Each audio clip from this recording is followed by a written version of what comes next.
नमस्कार, एक बार फिर से बहुत स्वागत है आपका NH 24/7 पर। मैं हूं आपके साथ साधना पांडे और आप देख रहे हैं अंचल आंचल, जहां पे मध्य प्रदेश और छत्तीसगढ़ की तमाम बड़ी खबरें हम आप तक पहुंचाएंगे। क्या कुछ रहने वाला है दिन भर खास आपको बताएंगे। शुरुआत करते हैं हम बीरनपुर कांड के साथ। बीरनपुर कांड के मामले में अदालत ने 17 आरोपियों को दोष मुक्त कर दिया है। कोर्ट के इस फैसले के बाद प्रदेश की सियासत गर्मा गई है।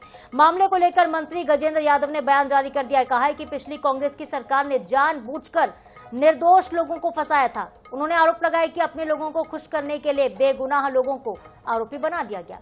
मंत्री ने कहा कि अदालत के निर्णय से दूध का दूध और पानी का पानी हो गया है, जबकि इस पर पूर्व सीएम भूपेश बघेल ने निशाना साधा।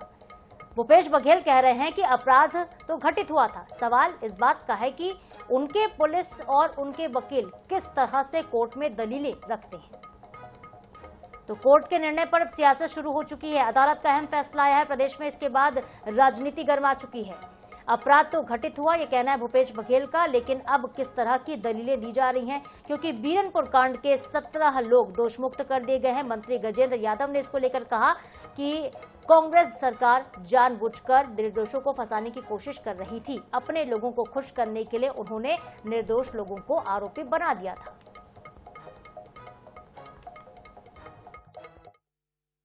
देखिए, बीरनपुर जो घटना है पूर्णतः उस समय की जो कांग्रेस सरकार के द्वारा जानबूझकर मासूम लोग को, एक पक्ष को बचाने के लिए ऐसे लोगों को उन्होंने दोषी मतलब अपराध पंजीकृत कर दिया था जो दोषी नहीं थे, एक सामान्य नागरिक थे, गांव के लोग थे।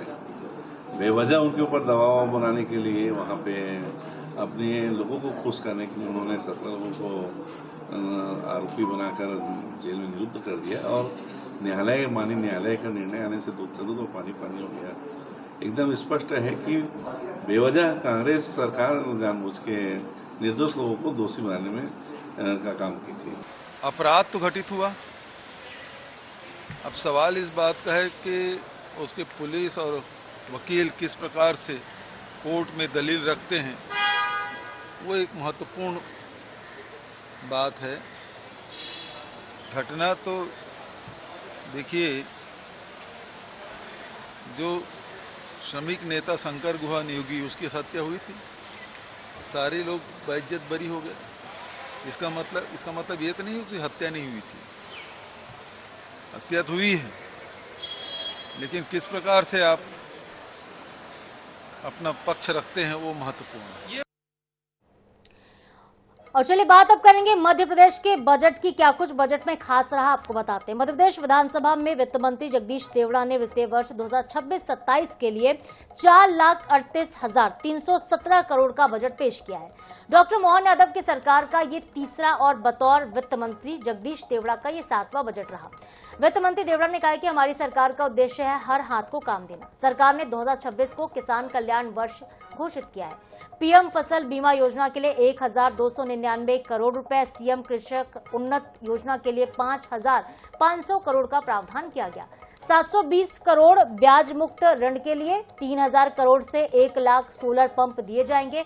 मत्स्य उत्पादन के लिए 412 करोड़ रुपए और मुख्यमंत्री मजरा टोला सड़क योजना के लिए 21,630 करोड़ रुपए की मंजूरी दी गई है। श्रम विभाग को 1,335 करोड़ रुपए का प्रावधान दिया गया, जबकि जनधन सुरक्षा बीमा अटल पेंशन योजना में करोड़ों रुपए पंजीयन में दर्ज रहेंगे। वित्त मंत्री ने भी कहा कि पीएम के सपने को साकार करने वाला ये बजट है। हर नारी को न्याय दिलाना हमारी सरकार का उद्देश्य है। हम देश के तीसरे युवा प्रदेश हैं, युवाओं के हाथ को काम मिले, यही हमारा संकल्प है। इस बजट में लाडली बहनों को बड़ी सौगात मिली। इस बार लाडली बहनों के लिए 23,882 करोड़ रुपए का प्रावधान किया गया है। कुल मिलाकर ये जो बजट था वो, इस बजट को काफी महत्वपूर्ण बताया जा रहा है। विकसित भारत वाला बजट इसे बताया जा रहा है। युवा प्रदेश के तौर पर संबोधित किया मध्य प्रदेश को वित्त मंत्री ने। कहा कि युवाओं का ये प्रदेश है और यही वजह है कि हमने युवाओं पर, महिलाओं पर, किसान पर खास तौर पर फोकस किया है। तो 23,882 करोड़ का प्रावधान सिर्फ महिलाओं के लिए इसमें किया गया है, लाडली बहनों के लिए किया गया है। 15,000 शिक्षकों की भर्ती होगी, ये भी कहा गया है। 8वीं तक टेट्रा पैक दूध फ्री रहेंगे। तो लाडली बहनों पर और किसानों पर धन वर्षा एक तरह से सरकार ने की है। बिना किसी नए टैक्स के रोजगार और सिंहस्थ पर भी फोकस किया गया है और ये तीसरा बजट रहा। हर हाथ को काम का संकल्प इसमें दोहराया गया है। बता दें आपको फिर से कि इंडस्ट्रियल आईटी पार्क बनेंगे, किसानों के लिए 1 लाख सोलर पंप जैसी बड़ी घोषणाएं की गई हैं। इसके अलावा 4,94,000 करोड़ के कर्ज के बीच पेश हुए इस बजट में विपक्ष ने जमकर हंगामा किया था। आम आदमी को टैक्स से राहत मिलेगी, इस तरह की भी बातें कही जाती है, लेकिन फिलहाल देखिए कोई नया टैक्स बजट में नहीं लगाया गया। राहत की ही खबर रही है। वित्त मंत्री जगदीश देवड़ा ने कहा कि जनता को हम राहत देते हैं, किसी भी प्रकार के नए कर का प्रस्ताव इस बार के बजट में नहीं किया जा रहा है।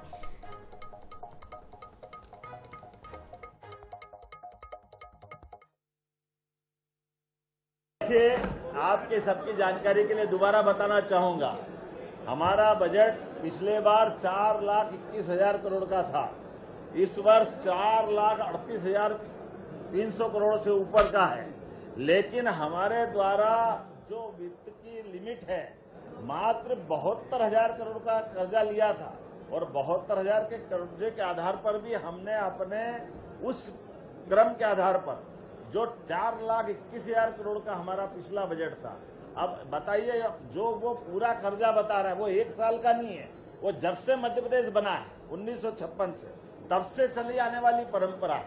उस परंपरा के बलबूते पर हमारे पास तो ली गई राशि से हम उसको पूंजीगत व्यय में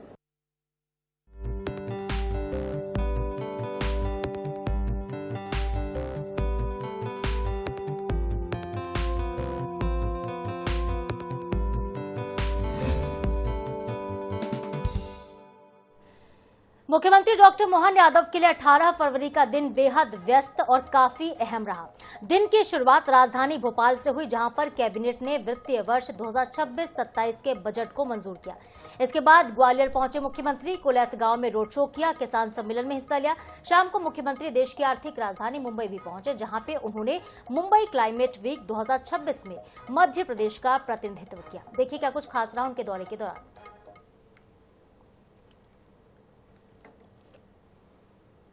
बुधवार की सुबह मुख्यमंत्री सबसे पहले विधानसभा पहुंचे, जहां उनकी कैबिनेट ने बजट प्रस्ताव को मंजूरी दी।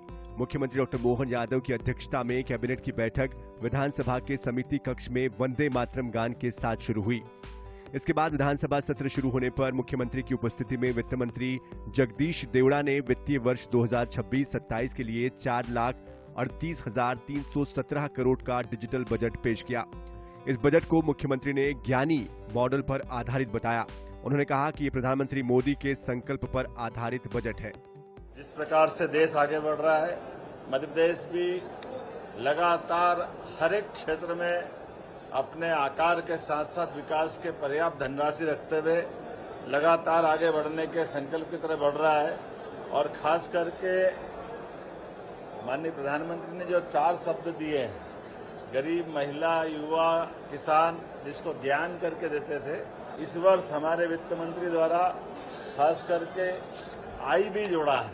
तो ज्ञान से ज्ञानी के मार्ग पर है। I for industry, I for infrastructure, जिसके लिए पर्याप्त रूप से हमारी सरकार ने प्रबंधन किए। भोपाल के कुशाभाऊ ठाकरे हॉल में मुख्यमंत्री ने कर्मयोगी बने की सर्वोच्च परामर्शदायी समिति की 1 दिवसीय कार्यशाला को भी संबोधित किया। इसके बाद मुख्यमंत्री किसान सम्मेलन में शामिल होने ग्वालियर के कुलैथ गांव पहुंचे। यहां रोड शो कर लोगों का अभिवादन किया।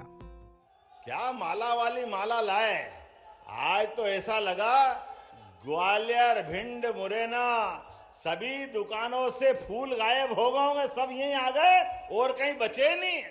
और माला वाली माला है, एक माला पहनोनी के दूसरी माला तैयार, और माला ऐसी बड़ी बड़ी के 25 माला की एक माला है, और माला पहनो उसके पहले फूल ऐसे धाड़ धाड़ धाड़ चारों तरफ से, ऐसा लग रहा है कि स्वर्गलोक आ गया। शाम को मुख्यमंत्री मुंबई के लिए रवाना हुए। उन्होंने मुंबई क्लाइमेट वीक 2026 में मध्य प्रदेश का प्रतिनिधित्व किया। सीएम ने विशेष सत्र की अध्यक्षता भी की और प्रदेश में हो रहे नवीनीकरण ऊर्जा और ग्रीन इनोवेशन के प्रयासों के बारे में भी बताया। Bureau report, INS 24/7। और इस बीच बड़ी खबर भोपाल से, विधानसभा बजट सत्र का चौथा दिन, राज्यपाल के अभिभाषण पर आज चर्चा होगी। सदन में आज भी हंगामे के आसार है। नल, जल और दूषित पानी के मुद्दे पर विपक्ष हमलावर दिखने वाला है। तो आज 2 ध्यान आकर्षण प्रस्ताव हैं जिन पर चर्चा होगी। 6 मार्च तक मध्य प्रदेश विधानसभा का बजट सत्र चलने वाला है। तो बड़ी खबर हम आप तक पहुंचा रहे हैं। आज बजट सत्र का चौथा दिन है, तो आज भी हंगामा होगा। विपक्ष लगातार शुरुआत से हंगामा कर रहा है। नल जल योजना के मुद्दे को लेकर हंगामा हो सकता है। आज 2 ध्यान आकर्षण प्रस्ताव हैं जिन पर चर्चा होनी है। इसके अलावा राज्यपाल के अभिभाषण पर भी आज चर्चा होगी। तो शुरुआत चूंकि बजट सत्र की राज्यपाल के अभिभाषण के साथ हुई थी, अगले दिन आर्थिक सर्वेक्षण पेश किया गया, उसके बाद कल बजट पेश हुआ है और आज है चौथा दिन। तो इंदौर के भागीरथपुरा के मुद्दे को लेकर पहले भी विपक्ष हंगामा करता रहा है। लगातार डॉग बाइट के बढ़ते मामलों को लेकर विपक्ष ने सदन में हंगामा किया था। इस पर चर्चा की मांग भी की थी। चर्चा एक लंबी बहस के तौर पर देखने को भी मिली थी और इसके अलावा सरकारी नौकरियों का मुद्दा भी गूंज चुका है। और आज की अगर हम बात करें तो आज राज्यपाल के अभिभाषण पर बजट सत्र में चर्चा होगी और ऐसे में सदन में आज भी हंगामे के आसार दिख रहे हैं। तो नल जल योजना और दूषित पानी के मुद्दे को लेकर विपक्ष लगातार हमलावर है, तो आज फिर से इस पर हंगामा किया जा सकता है विपक्ष की तरफ से। एक बड़ी खबर रायपुर से है। ग्राम पंचायतें करेंगी महतारी सदन का निर्माण। ग्रामीण महिलाओं के लिए बड़ा फैसला। पंचायतें बनेंगी क्रियान्वयन एजेंसी। जी हां, पंचायत और ग्रामीण विकास विभाग की तरफ से नई गाइडलाइन जारी की गई है। तो 368 महतारी सदनों के लिए 100 करोड़ रुपए सरकार ने स्वीकृत किए हैं।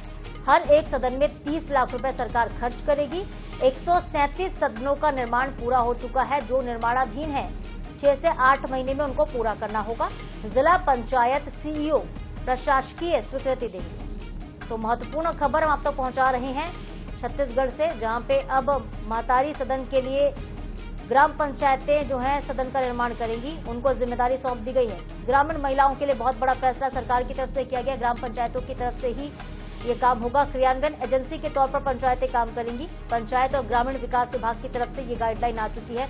368 महतारी सदन बनाए जाने हैं। इसके लिए 100 करोड़ की स्वीकृति सरकार ने दी। हर एक सदन में सरकार 30 लाख रुपए खर्च कर रही है। 137 सदन पूरे हैं, जो बचे हुए हैं उनको 6 से 8 महीने में पूरा करना अनिवार्य होगा। एक और बड़ी खबर रायपुर से। सीएम के कार्यक्रम आज के आपको हम बताते हैं। आज राजधानी में ही रहेंगे मुख्यमंत्री। 11 बजे मुख्यमंत्री आवास में बैठक लेंगे। शाम को 6:30 बजे महानाट्य जाड़ता राजा कार्यक्रम में शामिल होंगे। रात को 9:30 बजे वापस सीएम हाउस लौटेंगे मुख्यमंत्री। तो आज मुख्यमंत्री किसी दूसरे जिले के दौरे पर नहीं जा रहे, बल्कि आज वो राजधानी में ही रहेंगे, राजधानी के प्रवास पर रहेंगे और सीएम हाउस में आज वो बैठकें लेंगे। बता दें आपको, एक नाटक का भी आयोजन किया गया जिसका हिस्सा भी मुख्यमंत्री आज बनने जा रहे हैं। तो फिर से आपको बताते हैं कि आज वो राजधानी में ही रहेंगे। आज उनका शेड्यूल काफी बिजी रहने वाला है सुबह से लेकर रात तक का, क्योंकि सुबह 11 बजे बैठकों का सिलसिला मुख्यमंत्री निवास में शुरू होगा। शाम को 6:30 बजे महानाट्य जाड़ता राजा का हिस्सा बनेंगे मुख्यमंत्री और शाम को 9:30 बजे सीएम हाउस वापस लौटेंगे।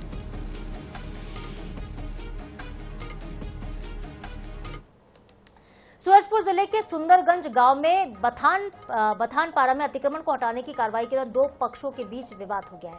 प्रशासन की टीम जब मौके पर पहुंची तब ग्रामीणों ने विरोध शुरू कर दिया और देखते ही देखते पुलिस की मौजूदगी में लाठी डंडे चलने लगे। पुलिस वहां पे खड़ी होकर देखती रही। आक्रोशित ग्रामीणों ने सरकारी वाहन पर और जेसीबी में तोड़फोड़ कर दी, कर्मचारियों पर पथराव कर दिया। स्थिति तनावपूर्ण होने पर अतिरिक्त पुलिस बल बुलाया गया। एसडीएम ने इसके बाद मौके पर पहुंचकर ग्रामीणों को समझाने की कोशिश की और शांति बनाए रखने की अपील की है। प्रशासन ने मामले की जांच फिलहाल शुरू कर दी है। तो 2 पक्षों के बीच विवाद में लाठी डंडे चले हैं। सूरजपुर में अतिक्रमण हटाने के लिए पहुंची टीम पर हमला कर दिया गया। जेसीबी और प्रशासनिक टीम पर हमला हुआ है। ग्रामीणों ने पथराव कर दिया, तोड़फोड़ कर दिया। सूरजपुर में संग्राम की तो तस्वीर आप देख रहे, देखिए कैसे लोग उग्र हो गए थे और टीम को भगाने लगते हैं, पत्थर फेंकने लगते हैं उनके ऊपर। निशाने पर सरपंच और प्रशासन की टीम रही है। पुलिस की 2 बसें, 1 जीप और जेसीबी मशीन में जमकर तोड़फोड़ की गई है। हालात पर काबू करने के लिए बड़ी संख्या में इसके बाद पुलिस बल को वहां पर तैनात किया गया और समझाइश की कोशिश भी की गई है। झड़प में कई ग्रामीण घायल हो गए हैं बताया जा रहा है, जिनको अस्पताल भी पहुंचाया गया है। सूरजपुर का सुंदरगंज गांव है जहां पे बवाल की स्थिति देखने को मिली है। आज कुल उनके द्वारा जो है 11 मकानों का अतिक्रमण हटाया जाना प्रस्तावित था, जिसमें से 6 मकान लगभग उनका पहले से ही शेड वगैरह स्वयं से अतिक्रामक थे, वो हटा चुके थे। और हटाने की कार्यवाही के दौरान जो है एक आपसी, चूंकि एक पक्ष जो है बहुत बड़ा पक्ष चाहता है कि अतिक्रमण हटे और कुछ लोग चाहते हैं कि अतिक्रमण ना हटे, तो गांव वालों के बीच में आपसी लड़ाई झगड़ा हो गया। लड़ाई झगड़ा होने के दौरान वो लोग जेसीबी को हटाने का प्रयास करने लगे। जेसीबी को हटाने के लिए लोग भागे। जब जेसीबी हटा तो जेसीबी के साथ में जो पुलिस की वाहन खड़ी थी उनको भी क्या बोलते हैं पत्थर लग गए और जिससे वाहन के शीशे प्रभावित हुए हैं। और चलिए आपको लिए चलते हैं दतिया, जहां पर एक युवक टावर पर चढ़ गया है। बड़ी खबर है, अवैध शराब बिक्री से परेशान होकर युवक टावर पर जा चढ़ा। भांडेर क्षेत्र में लंबे वक्त से शराब की अवैध तौर पर बिक्री की जा रही है। भांडेर के टीआई से युवक ने कई बार शिकायत की थी, लेकिन पुलिस ने कोई कार्रवाई नहीं की और इसी बात से नाराज होकर युवक टावर पर चढ़ गया है। इसके बाद पुलिसकर्मी तमाशबीन बने रहे, युवक को चढ़ते हुए देखते रहे लेकिन उतारा नहीं। तो नाराजगी युवक की देखिए इस कदर दिखाई दी। अवैध शराब की बिक्री को लेकर ये इतना ज्यादा उग्र था, इतना ज्यादा नाराज था क्योंकि कई बार शिकायतें कर चुका था, लेकिन पुलिस ने शिकायतों पर संज्ञान नहीं लिया। भांडेर के टीआई पर भी गंभीर सवाल खड़े होते हैं कि जब बार बार शिकायतें मिल रही थी तब पुलिस ने इस पर एक्शन क्यों नहीं लिया। इसके बाद देखिए ये युवक टावर पर जा चढ़ता है अपनी बात मनवाने के लिए और पुलिसकर्मी तमाशबीन बनकर युवक को चढ़ते हुए देखते रहते हैं। दतिया से ये तस्वीर आप देख रहे हैं जहाँ पे अवैध शराब की बिक्री से नाराज और कार्रवाई नहीं होने से नाराज एक युवक टावर पर जा चढ़ा है। धमतरी जिले की बात करेंगे जहां पे आंगनबाड़ी केंद्रों की तस्वीर बदल रही है। पुरानी और जर्जर आंगनबाड़ियों को बाला कॉन्सेप्ट यानी कि बिल्डिंग एज लर्निंग के तहत अब बदला जा रहा है। 100 से ज्यादा ये भवन बनाए जा रहे हैं। कलेक्टर अविनाश मिश्रा ने इसके लिए खास पहल की। बता दें कि ऐसे ही भवन पूरे प्रदेश भर में बनाए जाएंगे जो कि छोटे बच्चों को पढ़ाई के साथ आकर्षित भी करेंगे। इससे नौनिहालों में पढ़ने और सीखने की क्षमता बढ़ेगी।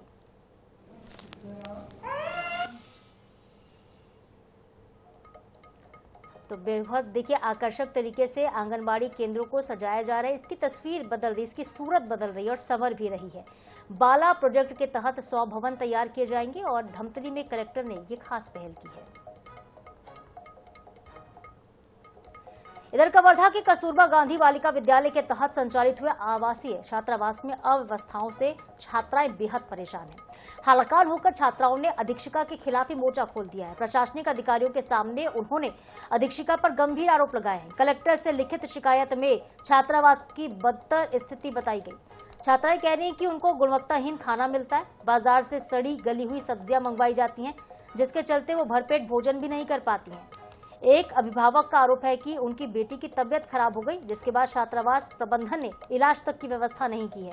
छात्राओं ने एक चतुर्थ श्रेणी कर्मचारी पर मारपीट का आरोप भी लगा दिया। ऐसे में छात्राओं में भय और असुरक्षा का माहौल बना हुआ है। जिला शिक्षा अधिकारी ने शिकायत की जांच कराने की बात कही। फिलहाल छात्रावास की अधीक्षिका ने नई पोस्टिंग की सफाई भी दी है। हम लोग को खाने पीने के लिए दिक्कत होता है, बाकी कुछ चीज़ के हम लोग कोई प्रॉब्लम नहीं है, लेकिन सर हम लोग को अच्छे से खाना पीना देते तो हम लोग कुछ नहीं बोलते, लेकिन हर चीज़ के लिए हम लोग बोलते हैं कि मैम जी ये चाहिए वो चाहिए करके, तो हम लोग को बजट का वो बताते रहते हैं। यहाँ पे ना स्वास्थ्य पे भी ध्यान नहीं दिया जाता हम लोग को, मतलब जब स्वास्थ्य सुविधा चाहिए होता है तो मैम खुद बोलती है कि आप लोग ना स्वयं सक्षम हो चुके हो, हॉस्पिटल स्वयं जाओ करके। मैम यहाँ मूर्ति को स्थापित करेंगे दोबारा ऐसा करके, तो बोल दी नहीं करूँगी ऐसा करके, इधर का ऑफिस बनाऊंगी उधर मैं करूँगी ऐसा करके, जबकि पीछे साइड पूरा गंदगी, मतलब उधर कैसे भगवान को रख सकते हैं। सर मैं तो अपने तरफ से 100% हर यहाँ तक कि मैं किसी अदर पर्सन से भी सब्जी नहीं मंगाती हूँ। मैं हर एक दिन के आड़ में जाती हूँ, रोज तो नहीं जाती हूँ, लेकिन जैसे आज गई थी तो कल नहीं जाऊंगी, परसों जाऊंगी, इस टाइप से मैं एक एक दिन के आड़ में मैं खुद जाके मंडी से सब्जी लाती हूँ। इसके कारण कोई ना कोई यहीं के कर्मचारी मिसगाइड कर रहे हैं सर, क्योंकि पहले इतना फ्रीडम था, यहाँ मैडम नहीं रहती थी तो बच्चे को जहाँ जाना रहता था वहाँ चले जाते थे, जैसा जीना था वहाँ जी रहे थे। शिकायत के संबंध में मुझे जानकारी तो नहीं है। कलेक्टर साहब को अगर बच्चे दिए हैं आवेदन तो मुझे मिल जाएगा आवेदन, जांच करवाऊंगा। बच्चों को मारना पीटना ये उचित बात नहीं है, अगर ये सिद्ध हो जाता है तो उस पर भी कार्रवाई होगी। आप जांच करेंगे सर? हाँ, जांच टीम भेजी जाएगी। मनरेगा का नाम वीबी जीराम जी किए जाने के विरोध में कांग्रेस मनरेगा बचाओ संग्राम चला रही है और इसी के तहत महासमुंद में बुधवार को कांग्रेस भवन में सभा के बाद कलेक्ट्रेट घेरने के लिए रैली निकाली गई। एआईसीसी सचिव और छत्तीसगढ़ प्रदेश के सह प्रभारी विजय जांगीर, मनरेगा बचाओ संग्राम के प्रदेश प्रभारी खरसिया के विधायक उमेश पटेल के साथ ही बड़ी संख्या में कांग्रेस के कार्यकर्ता इस प्रदर्शन में शामिल हुए हैं। रैली के दौरान कांग्रेसियों ने सरकार के खिलाफ नारेबाजी की। कलेक्ट्रेट पहुंचने पर पुलिस और कार्यकर्ताओं के बीच झूमाझटकी हो गई और उसके बाद एसडीएम को ज्ञापन भी सौंपा गया। इस योजना का नाम जी राम जी नहीं है, ये जनता को भ्रमित कर रहे हैं। हमने रोजगार की 100 दिन की गारंटी दी थी, उसको गारंटी को स्कीम में बदल दिया। हमने पूरे देश में हर गांव में हर पंचायत में 100 दिन के रोजगार की गारंटी दी थी। कोई व्यक्ति मांग सकता है, किंतु अब ये चुनाव करेंगे, कौन से गांव में कब करनी है कब नहीं करनी। जब फसल का सीजन होगा, जब ये नरेगा बंद कर देंगे, ये मजदूरों पर गरीबों पे कुठाराघात है। मनरेगा में जो कानून में बदलाव किया गया है, इसको हम लोग षड्यंत्र बोल रहे हैं मनरेगा को समाप्त करने का, क्योंकि 60-40 का रेशियो कर दिया गया है, जिसमें 40% राशि अब राज्य सरकार को देनी है।